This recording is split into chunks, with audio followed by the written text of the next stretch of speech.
Il est 5h30 du matin. Et apparemment 5h30 du matin ici, c'est l'heure des corbeaux et des canards.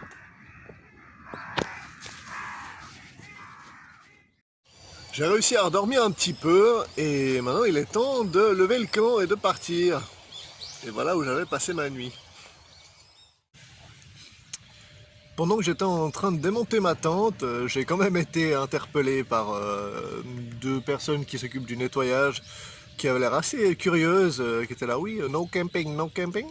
Et du coup, j'ai quand même pu un peu discuter avec eux. Ils étaient hyper intéressés par le fait que je fasse le Nakasendo. Apparemment, personne ne fait ça ici. C'est pas commun du tout. Ils ont vraiment pas l'habitude. Ils ont dit, ah, no camping. Je suis là, ah, désolé, je fais que passer juste une nuit. Puis ils avaient l'air d'être rassurés que je sois un gaijin, ce qui veut dire un étranger. Un peu atypique et très sympathique. Du coup, no problème. Demain va être une journée plutôt pluvieuse, 15 heures de pluie, donc ça me motive moyen de marcher sous la pluie. Par contre aujourd'hui ça va pas mal et j'ai trouvé une route qui passe un peu plus loin de l'autoroute, donc je vais passer à travers des quartiers. Et je vais marcher pendant une vingtaine de kilomètres et j'ai trouvé un cybercafé où je vais pouvoir passer la journée de demain. Donc je vais faire une petite journée de repos et tester ce que c'est de vivre dans un de ces cybercafés. Ça peut paraître étrange que je me rende dans un cybercafé pour passer une journée et une nuit, mais c'est assez commun au Japon. C'est pas un cybercafé comme on l'entend en Europe. C'est plutôt des établissements qui proposent divers services. Déjà, ils mettent à disposition une sorte de petite chambre avec un lit et un ordinateur. Il y a des douches, il y a des boissons à volonté, un service de restauration, des mangas, donc une bibliothèque, et de temps à autre des jeux comme des bières ou des fléchettes. C'est une solution assez peu chère comparée aux hôtels et légèrement plus chère que les auberges de jeunesse, mais qui vont me permettre de voir moins de monde et d'être plus isolé. L'occasion pour moi de prendre une douche, de me reposer et potentiellement même de trouver des machines pas loin pour faire une petite lessive, histoire d'être prêt pour les prochains jours. Moment nostalgie. Ce qui me manque dans le voyage, c'est l'intimité. J'adore pouvoir inviter des gens chez moi, être tranquille, avoir mon espace. Et en vivant dans des hôtels, des auberges de jeunesse ou sous tente, c'est quelque chose qui arrive assez rarement. Et on se rend pas compte à quel point c'est important jusqu'à qu'on ne l'ait plus. C'est pour ça que de temps à autre, je me permets un hôtel pour avoir une chambre rien que pour moi, pour me prendre une douche, me balader en caleçon, sans personne pour avoir rien à redire. Parlons un peu d'orientation.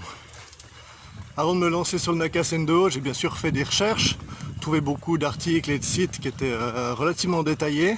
Par exemple Nakasendo Way, dont je vous mettrai les liens dans mes articles. Sur chaque page, j'ai une carte Google Maps détaillée du trajet à faire.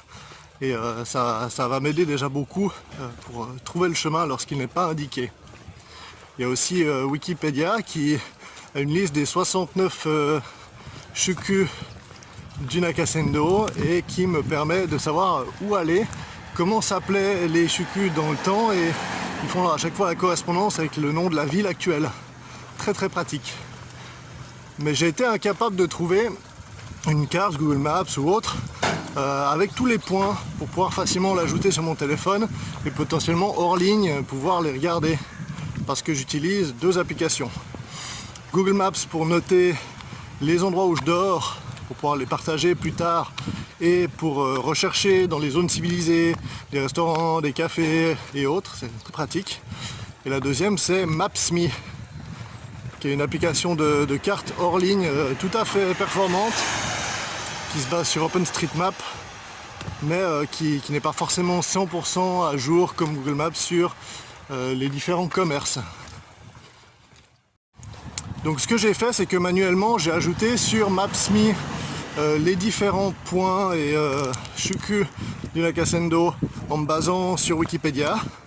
Et je vais vérifier que c'est effectivement les bons points et les modifier si nécessaire pendant la marche, pour qu'à la fin de la marche je puisse mettre à disposition un fichier KML et une map Google avec tous ces points pour que n'importe qui puisse les utiliser. Ça veut dire qu'il suffira d'ajouter la carte à son compte Google, de cliquer sur le shuku où on veut se rendre, de cliquer sur itinéraire et ça vous amènera au bon endroit. ce qui, je l'espère, sera pratique pour certaines personnes et qui rendra le Nakasendo un peu plus accessible parce que c'est, malgré qu'il y ait beaucoup de villes pour l'instant, c'est une route mythique qui vaut la peine d'être découverte. J'avais hésité à acheter un bouquin guide pour le trail. Le problème, c'est que ça m'a rajouté pas mal de poids et que j'étais pas sûr de la qualité et de la fraîcheur des informations à l'intérieur.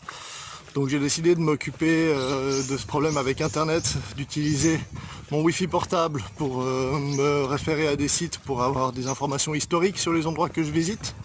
Et si j'ai plus de batterie, eh ben je devrais demander aux gens ou trouver un endroit où les recharger. C'est un pari que j'ai pris. Marcher dans la cambrousse, c'est quand même beaucoup plus agréable.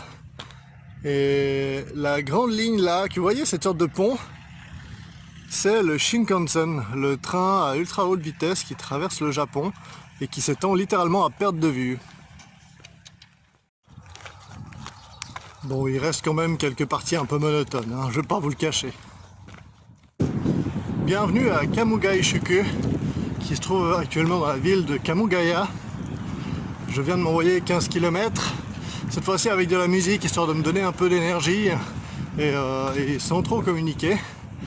Du coup, ça m'a rappelé plein de souvenirs parce que j'ai écouté du Children of Bodom, qui est du métal qui crie, c'est pas pour tout le monde. Mais Toine, j'ai bien pensé à toi. Maintenant, il ne me reste plus qu'à trouver le cybercafé dans lequel j'ai décidé de passer la journée de demain, voire peut-être le week-end, étant donné que le Premier ministre a demandé aux Japonais de Tokyo de rester chez eux pendant 2 jours. Donc ce serait peut-être une bonne idée de suivre ces directives. Quant à la situation du Covid-19 au Japon, elle a l'air de se dégrader comme prévu, enfin comme je l'imaginais. Et du coup, je vais quand même me renseigner un peu ce soir sur des options alternatives pour me loger pendant 2 semaines ou 3 si un confinement est annoncé bientôt. Ce qui est déjà un peu rassurant, c'est que je me trouve dans la préfecture de Saitama et pas dans la préfecture de Tokyo dans laquelle tous ces cas ont été annoncés. Donc je suis peut-être un petit peu moins exposé. Quoi qu'il arrive, je vais rester attentif et on verra pour les jours à venir. J'aurai aucun souci à mettre de côté la marche pendant quelques temps si nécessaire pour rester safe et aider à combattre ce virus. Voilà, bienvenue au club. On voit rien mais ça fait rien. Bienvenue chez moi pour les prochaines 24 heures. On ne doit pas trop faire de bruit ici alors je vais chuchoter. Mais ça a l'air sympa.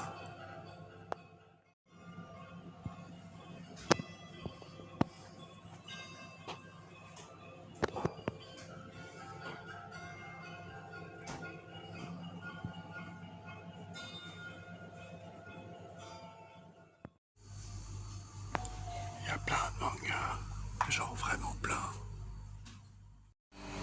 Et le coin à boisson à volonté.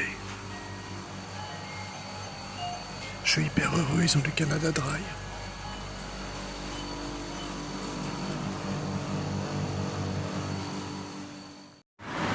Alors voilà, c'était le club, très sympa, un peu bizarre mais j'avais vraiment envie d'essayer et c'est cool d'avoir un petit coin un peu intime et calme. Je suis en route pour aller me faire un petit restaurant, j'ai vu qu'il y avait un resto à steak pas loin qui faisait des repas pas piqués les hannetons, du coup je vais aller goûter ça. Je vais déjà vous souhaiter une bonne soirée, comme ça je peux poster cette vidéo maintenant et avoir ma soirée pour moi. Et on verra demain ce que sont les nouvelles du Japon et qu'est-ce que je décide de faire. Allez, à plus!